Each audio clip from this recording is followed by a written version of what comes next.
Okay, we'll go ahead and get started. Thank you all so much for tuning in today, whether you're tuning in live or you're tuning into this recording after the fact. I'm super excited to dive into this event. We're going to talk all about how to move and sell products and gain new customers sustainably to get you out of sales slumps. So, slow seasons and recessions can heavily impact sales and create real setbacks for business owners. This workshop will give you an understanding of how to engage sustainable retail practices to avoid those setbacks. Cecilia Pagkalinawan is an experienced marketer and e-commerce exec, having worked with global brands like Burberry, Perla, Frette, and Nike, among many more. She also founded 3 venture-backed startups in fashion and entertainment. She currently consults with small businesses to help them become more sustainable, grow, and thrive in the current business environment. We are so excited to learn from your expertise today, Cecilia. We also know how valuable your time is. We're really grateful to you for investing in the Dreamers and Doers Collective in this way. With that, I'm going to go ahead and hand it over to you to say hello and give us, I think, a quick overview and some context heading into this event, and then we're going to dive right into Q&A. Over to you. Thank you, Nicole. Thank you so much for having me here. I remember the first Dreamers and Doers events that Geisha hosted, and there were 7 of us, and we would just co-work with each other and bounce off ideas with each other and give each other advice. And that was also when she started talking about Dreamers and Doers and what she wanted to do. And actually, the doers part was my idea because it used to be called Dreamers Who Lunch. And I said, they might think we're just dreamers who don't do anything. And all of us are so hardworking that we need to include something like doers to the name. And so the doers part was my response. I'll take credit for it. But I Geisha, love that so much. you guys did such an amazing job growing this empire of a supportive community to all of the women entrepreneurs and innovators and leaders who are part of it. So I'm glad to be doing this and helping out wherever I can. Thank you. Thank you so much. So let me get started and share my screen.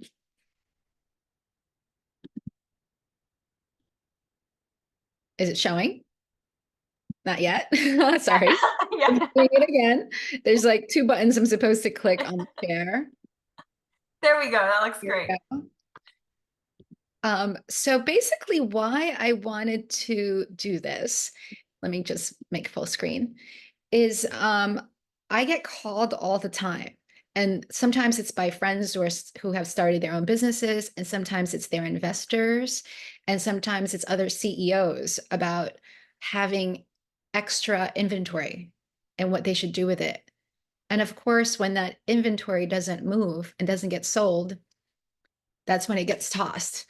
That's when we start seeing things, on the sidewalks of Soho, or trucks picking up things to clear out warehouses, just to make room for new merchandise that's coming in.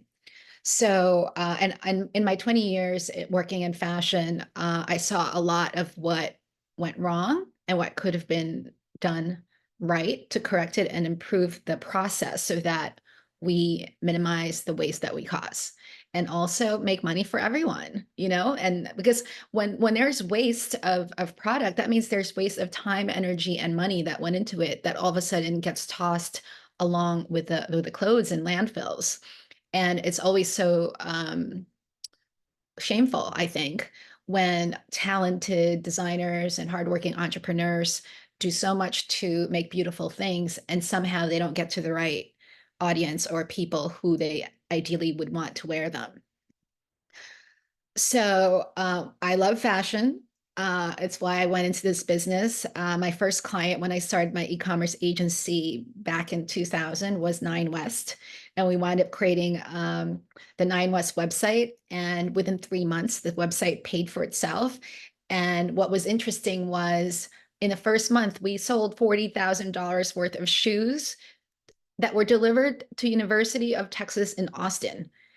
It was because they had limited footwear there, and maybe people thought they only wanted to wear cowboy boots or what. But when all of a sudden the Nine West website launched, 40,000 pairs of shoes was in the first month was mailed and sold to and delivered to the area around the University of Austin.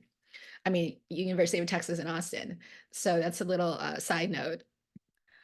I just wanted to articulate some of the data that's out there. The US fashion industry alone is 91.25 billion in 2023, and it's still expected to grow to $157 billion in 2032. So this is just a drop in a bucket because now we're in a global industry. When I worked with La Perla, we actually, my job was to enable buyers from around the world to buy online.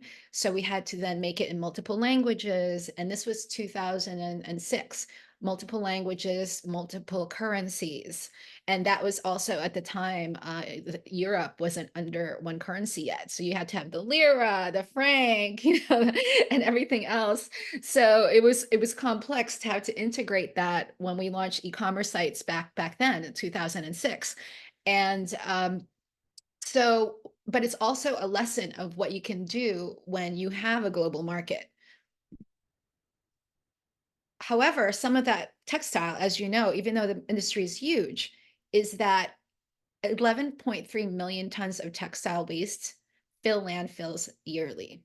This is us cleaning our closets and don't circular it. We don't thread up it, depop it, or thrift it. And even after we've thrifted and depopped and thread upped and poshmarked, it's still excess that somehow makes it to the landfills. So it's basically 81.5 pounds of textile waste per person per year. This is a site in Chile, and there's many more sites like this in Ghana, for instance, where somehow unworn or barely used or thrifted and unwanted clothing wind up. According to the United Nations, it takes 3,781 liters of water to make a pair of jeans.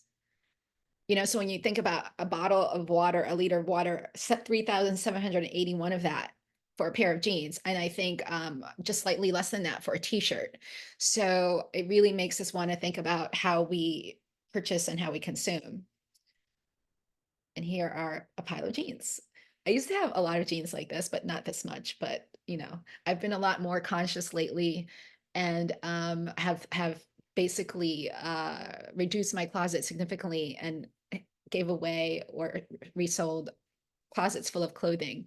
And I'm now what I call carbon minimalist. And I basically analyze and think through everything about what I purchase right now. Like this particular jumper, it's actually shorts because it's hot in New York.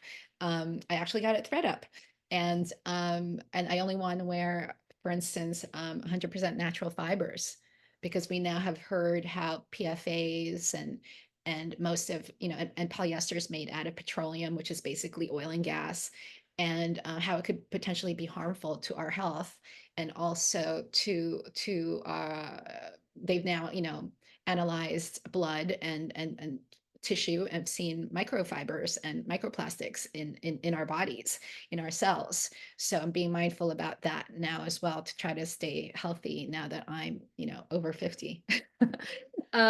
So the global textile waste is a concern, and according to the Copenhagen Fashion Summit, out of 100 billion garments annually, 92 tons get discarded in landfills. And so I'd like to talk through how everything from design to production to planning to understanding your customers and data and marketing and sales, how every step of the process can be made more sustainable. Do you have questions specifically, Nicole, on any of these? Absolutely, yes. So I would love to dive into these, and we'll see in what ways these sort of intersect with one another, and we might have questions that sort of overlap with one another. So I'll just sort of go through them and give you an opportunity to respond and share your expertise on these questions. The first one that I have comes from a member who is actually in the professional development and services space as a small business owner. So not necessarily in retail, but feel like there might be some overlap there, some synergy that she can learn from. So she's just curious about ideas for pivoting when there's a slump in the market.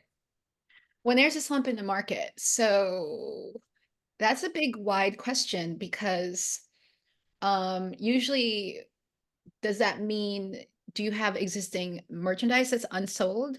Like, are you just casting everything aside and all of a sudden doing something else? So the question is not clear enough to me, but let me give an example of one situation. So, what happened right now with fashion brands who are selling to other stores? Usually, the deal is now that if the products don't get sold, they have the right to return it to you, which means if you have in your books that you sold 1,000 pairs of pants to Neiman Marcus and you're happy about that, and that's in your books, if somehow those pants don't get sold, it gets returned to you. And you might have already decided to buy fabric for the next season for your collection and not realize that you're getting, say these pants are an average of, $200 a pair, 1,000 of them returned to you, and what do you do with it? So that has happened in some of the brands I've worked with, where apparently in one situation, a big retailer just forgot to put the pants intended for the brick and mortar stores on the floor. So it could be, not even your fault. It's not even that no one likes it or it didn't fit right. It was because someone just forgot to put it on the floor. And then all of a sudden you wind up with this merchandise. So in this one case, I looked at the pants and they were photographed. These were men's jeans, men's pants. They were photographed on the website um, as if it was office wear, behind a model in front of a desk wearing wingtip shoes as if he's in Wall Street. And I said, well, these pants look great. They feel great. Why don't they're not just shouldn't just be for the office? Why don't I reshoot them with a different model, with a different setting, and give it like a weekend Hamptons feel? So, which is what I did. I reshot the pants, and even though like the same pair of pants have been on the website, I reshot it in a different way.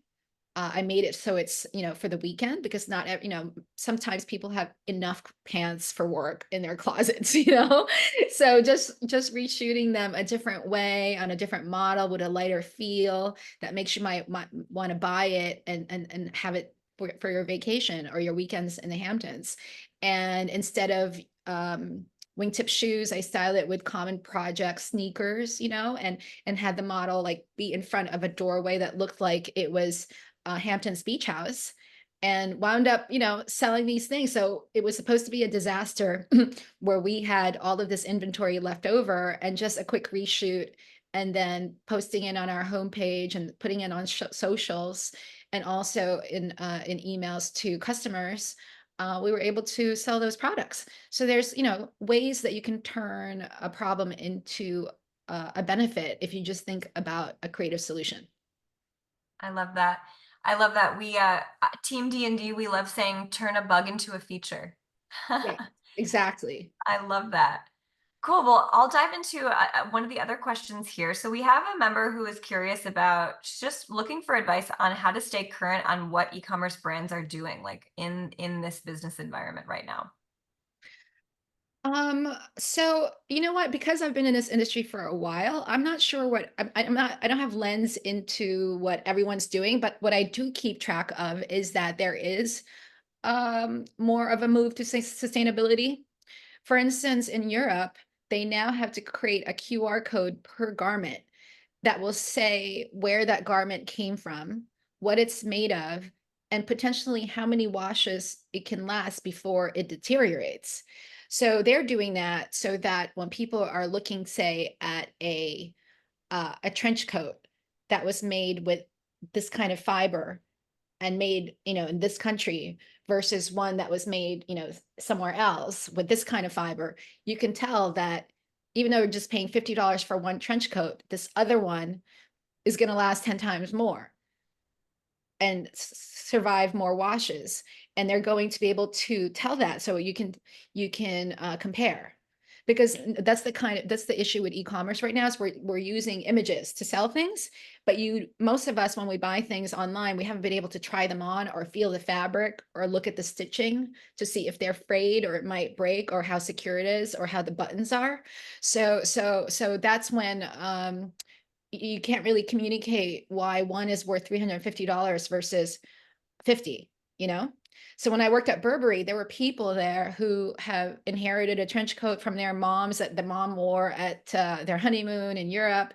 And there was something frayed on the sleeve or they were missing buttons. And they actually sent it to us, and we fixed it, and we were able to locate the buttons that were used. So sometimes quality, is very important when you think it through.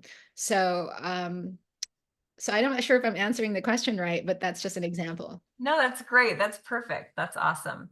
Another question that came through, and these are, and again, I think these are, these are vague and quite big and broad. So feel free to run in whatever direction, feels aligned. But here's another one that's sort of broad is just looking for creative ways to engage customers both online and offline to boost sales.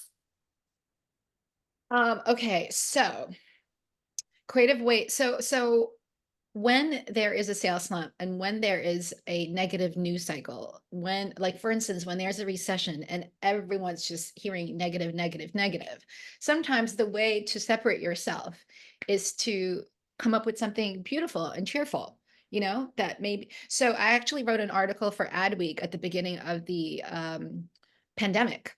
Like, do you want to relate to your customers and acknowledge that they're all going through some hardship and difficulty right now in your marketing, so you're not appearing tone deaf? Or do you give them fantasy and beauty so they get distracted, but then you might be at risk of looking like you're tone deaf and not aware? So those are some questions that are important to address when you are trying to sell something or market something. There's been some pushback with many brands, for instance, that have done it wrong. You know, like when Balenciaga had, I think it was a teddy bear that was wearing inappropriate accessories. So that felt like it was, why are you selling a teddy bear to children that has, inappropriate sexually oriented accessories on it? So sometimes it's a miss. So what I always try to do is, if you come up with an amazing idea and you want to execute that marketing campaign, just test it with not with also people not within your work that you meet with every day, who are in a bubble with you, because it's important to get a pulse on customer sentiment. So, for instance, some creative ideas.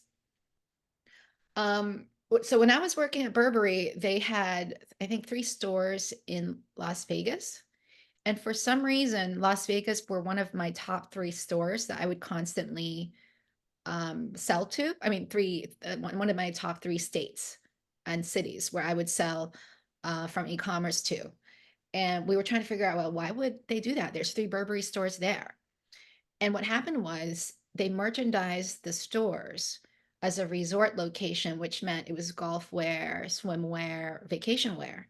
When in reality, so many people would go to Vegas who came from cold weather stores, locations, who may want trench coats and outerwear from Burberry because they don't have it in their towns or cities. So sometimes that's when you look at the customer data. I like, they couldn't find it at the physical stores because they had their own buyers, but they found it online because I was selling it. So customer data really is quite important. In also colors, because customers buy colors differently online versus at stores.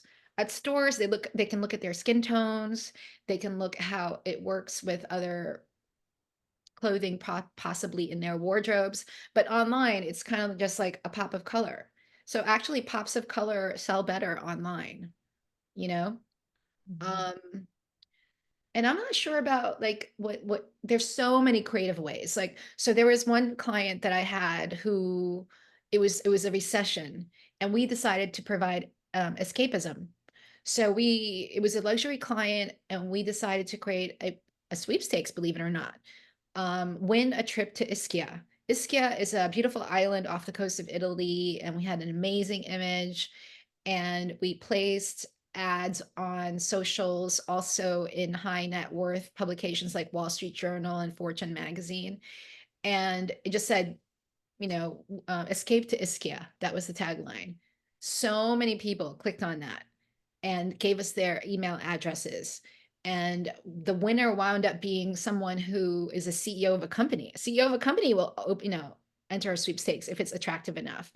The second place winner, who got a renovation of their bedroom with Frette sheets, um, with our own interior decorator, creative director, was owner of an art gallery on Rodeo Drive in Beverly Hills, you know. And then we gave away 5 sets of $4,000 duvets and sheets and everything else as the third prize. And so at that point, there was no foot traffic going into the 12 stores because it was a recession. It was depressing. But because all of a sudden we put these images on our homepage of Ischia, on the windows of the stores and in our emails and our marketing, it was very appealing to so many people that it resonated with them. So in that situation, it worked for us to create escapism during a slump. I love that. I love that. Thank you for sharing those examples. And actually, it's a perfect segue because we have a question specifically about something that you touched on, which is customer data.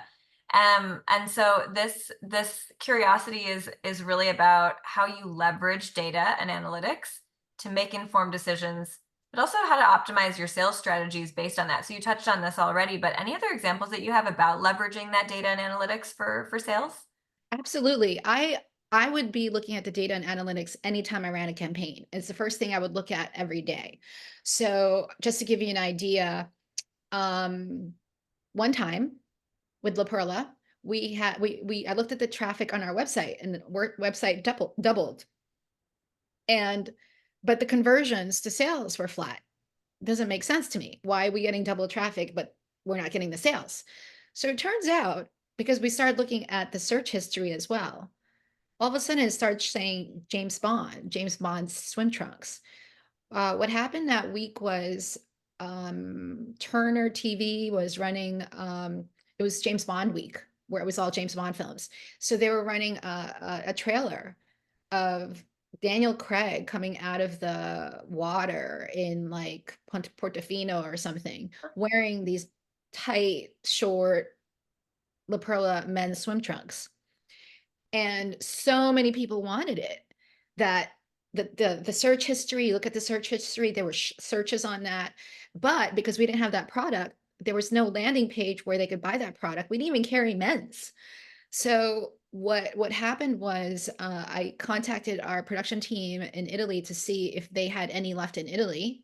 And they said that was 6 years ago when that, because this was a rerun of Casino Royale. It was like, that was 6 years ago. That product's discontinued. And I said, well, do you have anything in the same cut, even though it's not the same product? And they said, yes. I bought 52 of them. And the retail price was $350 for each of this. And it took us 4 weeks to get those sent to us from Italy to US. And then we put that image up and we contacted the bloggers who wrote about it, that now it's available. And literally we sold those out in 2 days. 52 $350 swim trunks. So again, it was the data. I could have looked at the data and just said, "Meh, I don't know what's going on." But it was like sleuthing. It was like a mystery, and we figured it out. There was also another situation where a celebrity asked to have something delivered to her home that day. And we didn't offer same day at the time, but it would have been our expense. We would have had to send someone, from a store, from a team to bring it to her because it was a big purchase and required a car. And so we did it. You go above and beyond, and we did it. We had no idea that the very next day, Oprah came to the celebrity's house to interview her. And she showed up greeting Oprah in her bathrobe that she bought from us. And then she goes to her bed and she said, "This is why I relax in New York. How as soon as I leave my office, I come home, I take a shower, I wear my, bathrobe, and I just sit in my beautiful, luxurious sheets. And this is where I relax and I actually start responding to emails." And that was, priceless to go the extra mile to do that work because she paid for her own stuff. She didn't even ask for that stuff for free. So us paying like $75 for a courier to bring it all there was, or an Uber, $100 for an Uber was nothing. You know what I mean? Compared to the press that we got. And so, and then we sold out of that bathrobe. That was $500 a piece. So you never know where the benefits could happen. This is why, a lot of people address influencers is because sometimes you're like, oh my God, those are red shorts. Heidi Klum's wearing on the beach, look awesome. I now want red shorts. And all of a sudden there's lots of Googles where, Google searches on red shorts. And even if it's a crappy red shorts from a crappy, site or whatever, you want them. You know what I mean? So sometimes the demand is created for a thing, but not for a specific brand, but sometimes when the demand is specific to your own brand, then it's like hitting a lottery. Yeah, absolutely. I love that. That's so fun. Thank you for sharing those background stories. And taking a little bit of a turn on a different topic, we have a question there. We have two more questions left. So one is about your advice on building and maintaining strong customer relationships that foster that loyalty and repeat business. So how do you think about building customer relationships to foster loyalty? So I've been fortunate that I worked for luxury brands where that is of utmost important. First of all, usually to acquire a customer, it costs about $200 or more. And for luxury brands, they're willing to spend as much as the first transaction. So say, an average transaction at one of the luxury sites is $350. That means I'm allowed to spend that much money to acquire that customer because where the luxury brands make their money is in retention and loyalty, the repeat customers. So we work very hard to maintain those relationships, and to the point where even our marketing budgets is separated from customer acquisition to customer reactivation. So it's much cheaper to activate a lapsed customer who may have not come in 5 years than it is to get a brand new one, because that customer have already touched your product, have already worn it, maybe was already complimented on it. So luxury brands work very hard on loyalty. So we have databases where the information is there, from birthdays to the names of the children, to the sizes, to what colors they prefer. And these used to be all information that was in the salespeople's heads, or sometimes the top salespeople would have notebooks where they would jot this information down. And I have actually an interesting story. At Burberry, actually, when we first launched the e-commerce site, I chose not to remove the product when the size or the color came down, because I said somebody else made the buy, purchased the merchandise before I launched the e-commerce site. And I don't know what size, if they bought the right sizes, if they bought the right colors. So I insisted on leaving the sizes and colors up, even though we sold out of them, and convinced the exec team that I could fulfill from another store. And what happened was we wound up overselling the e-commerce merchandise by $1.5 million. So if I didn't insist on that, we would have lost 1.5 million. And then we referred those orders to the 57th Street store, who it was during a recession, so they weren't getting any foot traffic. So they were able to post those sales on their books. And we were able to make the customers super happy because, they were able to get what they want. And it was during a holiday. We were able to keep $1.5 million in sales to us, because if we didn't have that yellow polo shirt or this particular jacket, they would have maybe gone to Ralph Lauren or another brand for that product, and we would have missed out on that sale. So, and what's great about a lesson in loyalty, the president of North America, there were 150 orders where we didn't have that product at all anywhere in the company. And she hand wrote an apology note and a thank you note to 150 customers and enclosed a $50 gift card as an apology. Guess what? Each one of those gift cards that cost us $50, at least $750 was spent because the customer was so grateful that they were recognized, and they had $50 in their hands that needed to spend, so they spent it. So sometimes you don't realize what going the extra mile can do. I was on a phone once because somebody insisted on talking to whoever that was the head of my department, which is me, to someone claiming to be a countess for an hour. And her issues were not even particularly about the sheets. It was almost like she just needed someone to talk to about and gripe about the interior decorator who bought the wrong things. But I had to sit there for an hour and talk to her. But I also saw that this was a woman who has, like 12 homes, and she's been buying from the company for at least 10 years. And she's gifted our products to other people. And we needed to make sure that we kept her happy. So it got to the point that when she would come to New York, she would call our customer support line and ask what's a good place to eat and what Broadway shows or things that she should come check out. I love that. I love that. Amazing. Well, this is the last question that I have on the list. And it's a question about exploring new sales channels and markets to diversify revenue streams. So do you have any advice for folks who are thinking about new sales channels and new markets and thinking about trying to diversify those streams of revenue? Yeah, so I have a great example for that.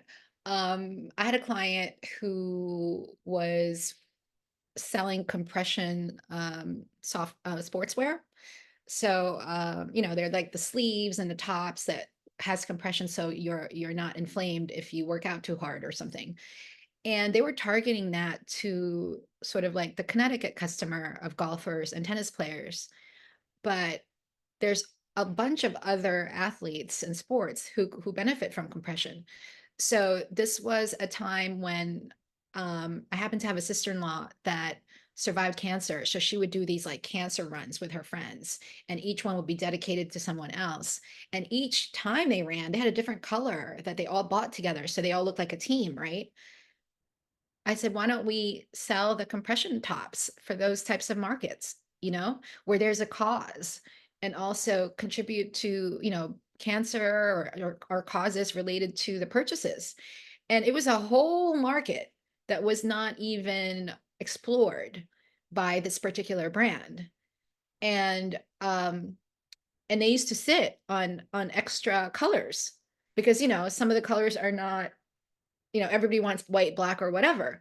But because we had all these extra colors, now when you gave a team an option to, buy 10 of these for their team, we were able to sell those colors that nobody wanted.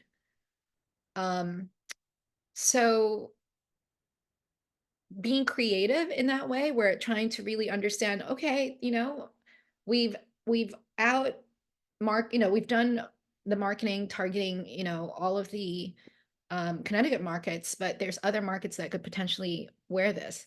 And diversifying your audience is hugely important. So a lot of ads are geo-targeted, whether you're running them on Google or Facebook or IG or anything. You can indicate what's your geo-targeting. And I one time had a client and they couldn't understand why the conversion rates was declining.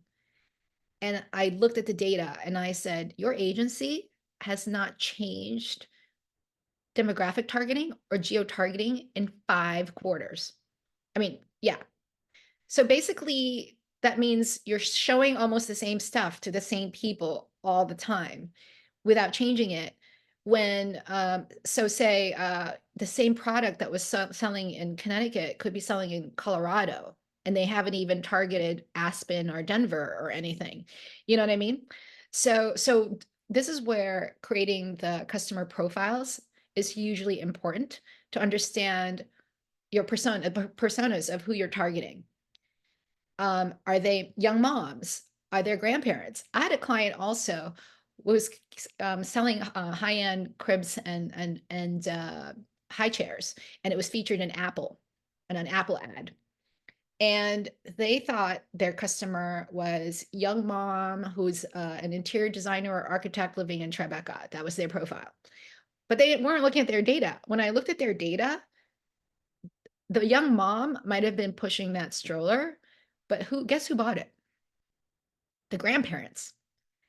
The grandparents who are high net worth not only bought the crib and the stroller high end, like $700 and above each, for the young couple who just got married and it's their first grandchild, but also bought it for their summer home and their own home. So then when the grandchild comes and visits, they have the accessories and they also are beautifully designed. So even if the grandchildren were there, it's like a topic of conversation. They would have this, furniture in the living room so that when friends come, they're like, oh, you're a grandparent, you know? And so there was no marketing done targeting the grandparents at all. And the grandparents spent 4 times more than the parents did because they probably have other grandchildren that they want to buy it for. So sometimes when it's all about data. That's why I say data is so important. When you look at it, you will see who are your top customers, who are the frequent buyers, what's their age, where do they live? Um, because you could also market them on a different lifestyle. Oh, there's another story I can share. When we did customer analytics at Burberry, and we found out that though 40% of our customers had children, 70% had dogs. Mhm. So but we didn't sell any dog product in the United States. So for e-commerce, I immediately placed an order for doggy bowls, doggy trench coats, doggy leashes, and I only had a bit of them on the website, but it made the photo shoot look so cute, and we wound up selling out of those accessories. And the next year, all the stores started buying the doggy accessories. And then they had beautiful, cute displays on the windows. But again, it was the data that spoke to us that said, oh, you know, we need to sell doggy product. I love that. Amazing. Thank you so much for that. And that's all of the questions that I have. I want to leave space just in case there's anything else that you wanted to share or anything else that, that sparked your interest to share before we wrap up. Anything else that you wanted to chat about? I think, like again, because I'm more into sustainability now as well, because understanding the impact to our environment, I just hope that everyone there is in terms of packaging, are focused on sustainability in terms of fabric, making sure that it's good for the planet, it's good for your customers. Um, Production and quality control is hugely important. I've worked for brands where the jacket may have been made in Morocco and the pants may have been made in Turkey. And though they are beautiful and perfect, they use different thread for each one. So it doesn't look like a match. That winds up getting tossed. You know what I mean? Or I've worked also for a company that was selling shoes, and somehow in the production line, they did not, you couldn't, it was espadrilles, you couldn't fit your toes into the footbed. And there were thousands of pairs of those shoes that were manufactured and made that had to get tossed because someone didn't check production and the design. So there's many steps in the whole process of creating products where, if given more thought in the materials and the design and the production, we can help eliminate products from being wasted, and also not just the products being wasted, but the creativity and time and the cost that went into making those products from going to waste as well. And so sometimes I think producing less is more profitable, especially if you do it in the right way and you have the right customers. Because the worst thing is overproducing 20,000 of the wrong color where it's hideous and nobody wants to wear it, and that's what you wind up seeing at outlets, and still no one wants to buy it. You know what I mean? So I think more time and attention, because even big brands make mistakes. It's not, it's, but and it's costly. But for young entrepreneurs or small businesses, those costs could mean like whether or not you stay alive or shut down. Yeah, absolutely. Absolutely. Oh my gosh. Well, Cecilia, thank you so much for coming today and for sharing your expertise and your wisdom and so much context for fellow members. It's really wonderful. We appreciate your time appreciate you showing up and sharing today. So thank you. We'll wrap up. So thank you to everybody for attending and for everybody who's tuning in to this as a recording. And I will let everybody go. Have a wonderful rest of your day. Thanks again, Cecilia. Thank you. Bye. Bye. Bye, everyone. A great one.